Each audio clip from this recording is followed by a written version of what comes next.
BJP में ही रहेंगे Bhojpuri star Pawan Singh. Vinod Tawde, Pawan Singh, Upendra Kushwaha की मुलाकात हुई है। विनोद तावड़े ने कहा है कि बीजेपी में ही रहेंगे पवन सिंह। पहले पवन सिंह के उपेंद्र कुशवाहा की पार्टी आरएलएसपी में जाने की चर्चा तेज थी, लेकिन अब बीजेपी की तरफ से कहा जा रहा है बीजेपी में ही रहेंगे भोजपुरी स्टार पवन सिंह। विनोद तावड़े ने ये कहा है। उपेंद्र कुशवाहा की मुलाकात के बाद ये बात कही गई है, बीजेपी में ही रहेंगे वो। पहले पवन सिंह के उपेंद्र कुशवाहा की जो पार्टी है आरएलएसपी में जाने की चर्चा तेज हुई थी, जिस पर अटकलों का बाजार भी गर्म हुआ था। और अब बीजेपी ने साफ किया है कि पवन सिंह बीजेपी में ही रहेंगे।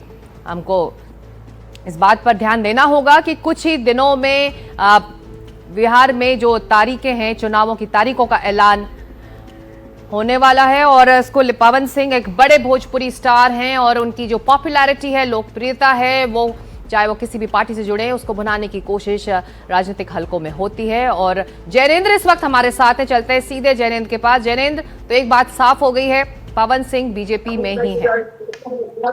बिल्कुल, विनोद तावड़े ने जब मुलाकात हुई पवन सिंह की उपेंद्र कुशवाहा से, उपेंद्र कुशवाहा के घर पहुंचे थे पवन सिंह।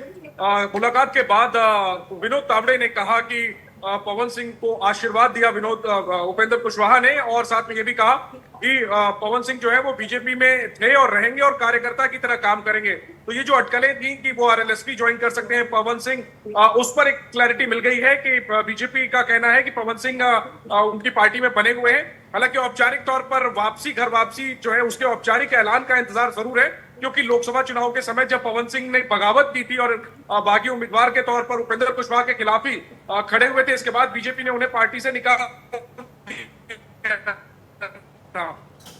जी। तो है वो तो बिल्कुल कह ही दिया गया है कि बीजेपी में थे हैं, तो इससे साफ हो गया है कि बीजेपी में ही रहेंगे। लेकिन क्या वो लोकसभा का चुनाव लड़ेंगे, इस बात को लेकर के अभी भी आपसे संपर्क करेंगे। फिलहाल जैनेंद्र, इस अपडेट के लिए आपका शुक्रिया। आपकी आवाज कट रही है तकनीकी कारणों की वजह से, लेकिन जो बात जैनेंद्र कह रहे थे, बीजेपी ने साफ किया है कि पवन सिंह बीजेपी के हैं और बीजेपी के साथ ही रहेंगे। बढ़ते हैं अगली खबर की तरफ।